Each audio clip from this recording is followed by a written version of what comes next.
Hi! Hi, it's nutritionist and healthy weight loss expert Trisha Mandis here.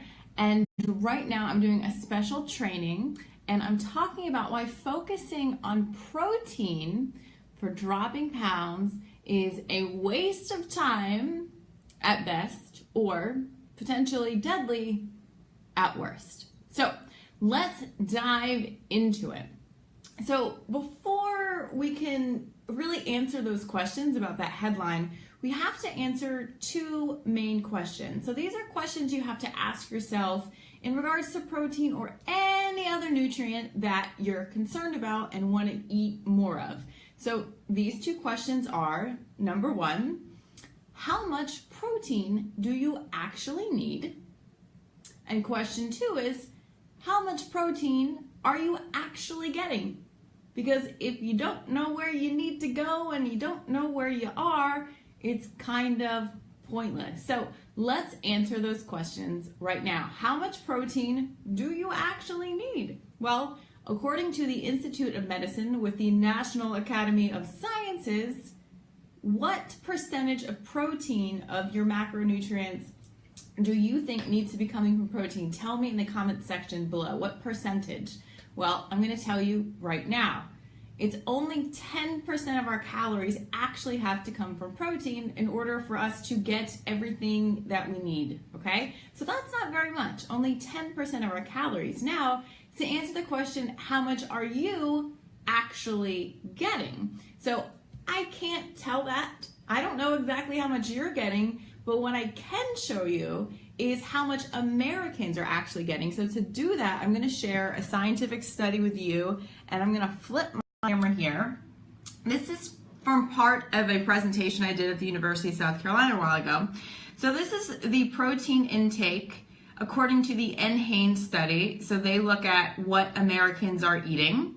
And you can see in this graph right now, this dotted line is, according to them, the lower acceptable rate of protein that Americans could be getting. And these are the age groups of all Americans. And these columns are how much protein we're actually getting. So you can see every age group is exceeding the amount of protein we actually need, okay? So that is a snapshot from the actual study. So you can see is that most likely you are not struggling with getting enough protein.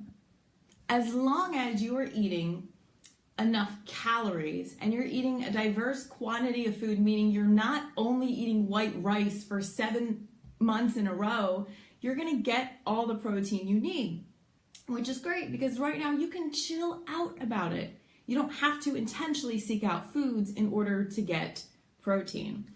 Now, next point is, how meaningful is it that we're actually even thinking about protein? Like, why is that what comes to the forefront of your mind versus any other nutrient?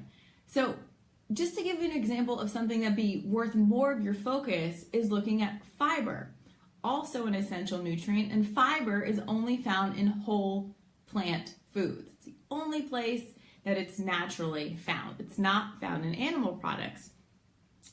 But again, we have to ask those two questions. How much fiber do we need and how much are we actually getting? Well, according to the USDA, men need to get about 38 grams of protein a day, and it's recommended that women get 25. But how much are we actually getting?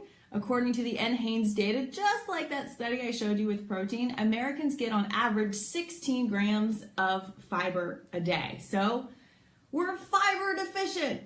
We're not protein deficient, but we're focusing on protein and we're not thinking about fiber. And again, fiber is only found in whole plant foods, so it makes more sense to be thinking of how can we eat more whole plant foods, especially because there is not one state in all of the United States that is actually meeting the recommended fruit and vegetable intake. Not a one, okay? So we're all getting plenty of protein, eating plenty of animal products, so our focus is on the wrong thing.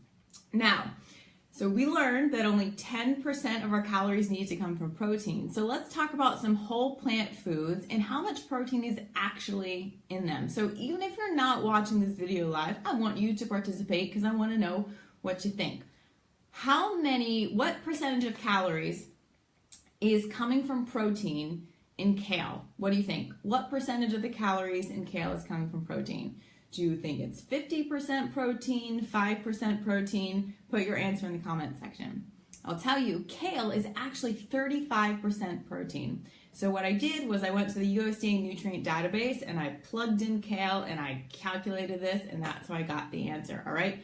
Broccoli, what percentage of calories is coming from protein in broccoli? What do you think? Put your answer in the comments. Broccoli is actually 33% protein.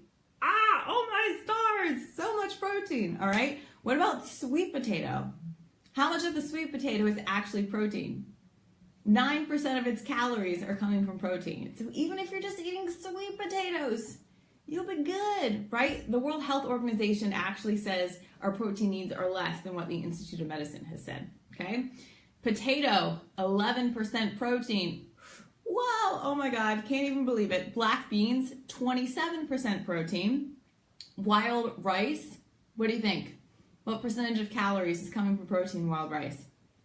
The answer is 16. Quinoa is 15% protein as well, okay? So again, the totality of your diet is the most important thing for dropping pounds and getting strong and lean and feeling good and having an increase of energy. And what we really need to be focusing on is eating more whole plant foods. Doesn't mean you can't ever have animal protein again. That's not what I'm saying at all.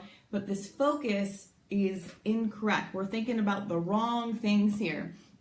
And it's also important to know that there's harms associated with increased risk of protein.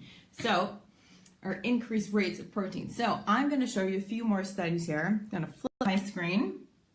And so just to give you a snapshot, I don't have time to really go into these, but high dietary protein intake is associated with an increased body weight and total death rate, meaning you're more likely to die earlier from eating more protein than those who are eating less protein, okay? I'm not making this stuff up.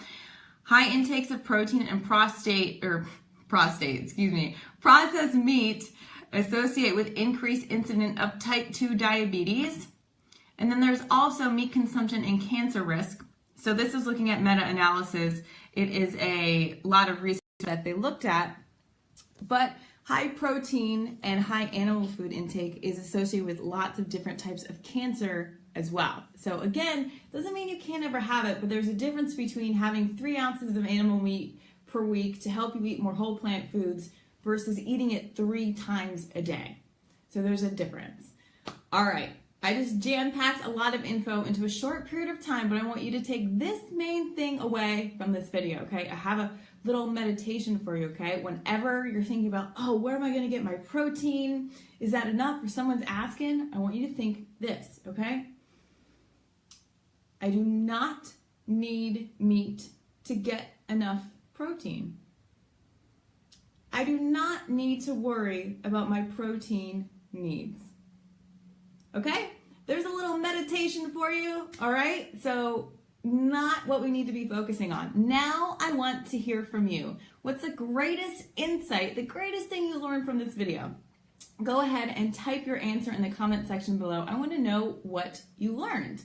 And if you like this video, please make sure you share it with your friends because I am taking it down in 10 days, okay? So it's only here for a little bit of time. And if you personally are interested in getting lean and strong, no matter how much of a struggle it's been over the years, without eating less food, without counting calories, but doing the best thing for your health at the same exact time, then you and I should talk. I offer free consultations for the right people who are interested and getting serious about finally getting health and weight issues figured out. So if you're interested in talking to me for free about that and what would be the best potential route for you, I have a link to book a call with me. You can get on my calendar. It's in this post above or below this video where I have things written out. So make sure you click that, and I hope to talk to you soon.